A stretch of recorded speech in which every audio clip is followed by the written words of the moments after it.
Oui, bonjour. Je suis Paul Carr.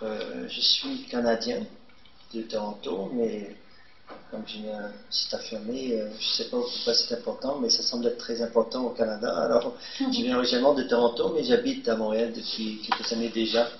Je suis professeur de sociologie à l'Université Youngstown aux États-Unis. C'est à peu près dans l'État de l'Iowa, à peu près 5 heures au sud de Toronto. Donc, je traverse la frontière à plusieurs reprises par an. Ce qui m'intéresse, c'est depuis à peu près 20 ans l'antiracisme, la justice sociale. Je m'implique depuis 20 ans. Je fais de la recherche dans ce domaine-là, et de plus en plus en ce qui a trait à la démocratie, les questions sociales. Pourquoi on a des sociétés très avancées, toujours avec des inégalités sociales. Donc, en travaillant en antiracisme il y a 20 ans, j'ai commencé à noter, mais je n'avais pas de terminologie, je n'avais pas une analyse sophistiquée, je n'avais pas un savoir pour comprendre, mais on parle souvent du racisme comme c'est un problème des gens qui ne sont pas de race blanche. On parle du sexisme comme c'est un problème des femmes. Et en faisant le lien peu à peu, je suis arrivé à la conclusion que, mais oui, les Blancs font partie de l'équation raciale, les hommes font partie de l'équation de la discrimination, la lutte entre les hommes et les femmes. Donc, hier, on avait présenté un petit peu notre travail sur la blanchitude, qui traite du pouvoir et du privilège de race blanche. C'est pas facile de faire parce que souvent les gens de race blanche contestent l'idée qu'il y a des privilèges. Et donc, il faudrait travailler à plusieurs niveaux, avec des exemples, des anecdotes, des métaphores, et des théories, et l'épistémologie, et la notion qu'on est tous ensemble pour bâtir une société plus décente, pour atteindre la justice sociale. Je travaille sur ce projet-là depuis quelques années déjà. On a fait un livre il y a quelques années. On a présenté à plusieurs reprises des entrevues aux États-Unis, au Canada. La réaction est souvent la même, peu importe. J'étais un petit peu secoué au Brésil, c'était la même réaction. C'était une réaction très chaleureuse, généreuse et émotive de la part des gens de couleur qui ne sont pas de race blanche. Les gens qui disent que ça m'a touché, ça m'a dit quelque chose. De la part des gens de race blanche, souvent, on conteste la notion qu'il y a des privilèges, que est-ce que c'est une réalité, est-ce qu'on ne devrait pas s'arrêter de diviser le monde noir et blanc. Et puis c'est compliqué, ça prend du temps pour expliquer, il ne s'agit pas des noirs et des blancs, il s'agit des relations de pouvoir. Donc, je pourrais en parler un petit peu plus de ça plus tard, peut-être, mais j'aimerais simplement glisser quelques mots sur la démocratie. Je trouve que j'ai fait de la sociologie politique. Qu'est-ce qu'on pourrait faire dans notre milieu, tous individuellement, collectivement, pour faire une société plus décente? Et quand on voit, par exemple, le décès de Michael Jackson est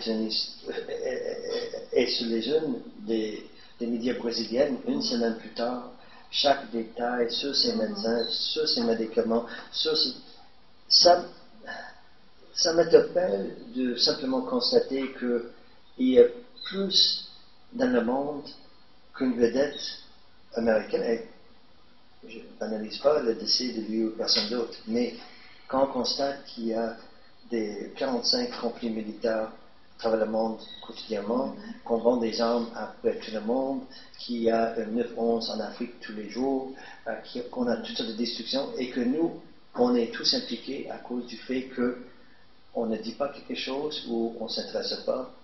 On peut blâmer les médias, et il faut les blâmer, mais en même temps, c'est à nous de nous instruire, nous alphabétiser. D'où vient pour moi l'importance de parler au Paris, l'alphabétisation politique, et puis s'il y a des entreprises qui contrôlent tous les médias, c'est un fait, mais nous, on doit nous réapproprier le pouvoir de faire quelque chose. Donc, la vie qui est interculturelle, ce sont des occasions pour rencontrer des gens. Et à part les sessions qui sont très intéressantes, moi je trouve que c'est aussi important pour moi quand même de rencontrer des gens à l'extérieur pour apprendre et comprendre la vie des gens. Oui, c'est très intéressant ce qu'il dit, Paul, parce que et vraiment il y a eu beaucoup de réactions à cette présentation. Sur le coup, il y a des personnes qui ont réagi, qui ont trouvé que c'était presque absurde de faire ce genre de discussion. Et ça me rappelle un peu ce qui a lieu même quand nous on parle de ça aussi dans nos universités. Hein. C'est-à-dire que c'est pas une question qui nous semble être limitée à la RIC ou alors à cet espace ou même à l'espace francophone. Je pense que c'est une réaction que nous rencontrons ici au Brésil aussi. C'est-à-dire que les personnes qui ne se sentent pas directement visées par le racisme, par exemple, n'arrivent pas souvent à comprendre, quel est le sens de poser ce genre de questions et pourquoi il faut souligner quelque chose de ce genre. Et souvent, on a une réaction pratiquement une réaction même un peu agressive, parce que les personnes disent parfois que oui, vous dites ça, c'est parce que c'est vous qui êtes raciste, parce que vous parlez de noirs et de blancs alors que ça n'existe pas. Hein, nous ne voyons pas des noirs et des blancs, nous voyons des personnes, etc.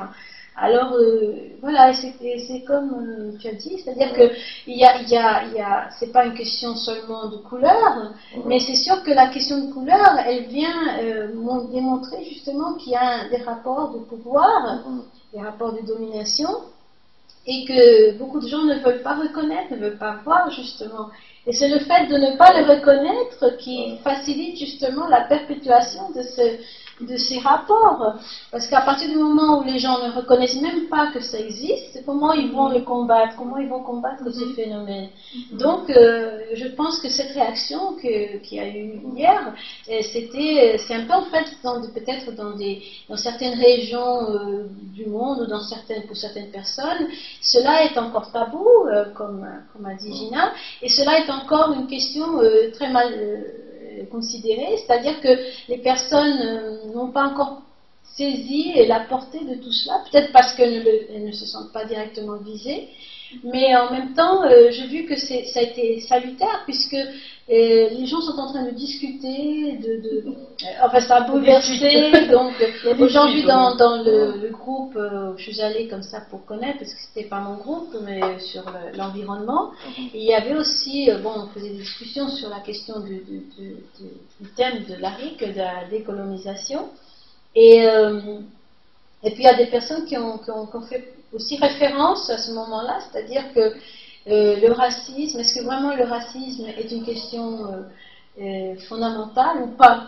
Donc pour certains ça l'est, et pour d'autres ça ne l'est pas. Donc c'était un peu la discussion, c'est-à-dire, c'était une des discussions, c'était pas la seule discussion, mais une des questions, c'était à quel point la question de la colonisation est liée ou non au racisme, ou le racisme à la colonisation, en fait tout ça. Et à partir de quel moment commence le racisme, si c'était avec la colonisation ou pas, on discutait ce genre de choses. Et je pense qu'il y a des personnes pour qui c'est fondamental, voilà, et pour qui c'est pas fondamental. Voilà. Et ce qui là, je crois que ça c'est important. Donc je pense que c'est comme tu dis. Donc je pense que ça a secoué un peu la RIC, et je pense que c'est pas par hasard. Hein, je pense que ici même au Brésil, c'est pas une question facile. Hein.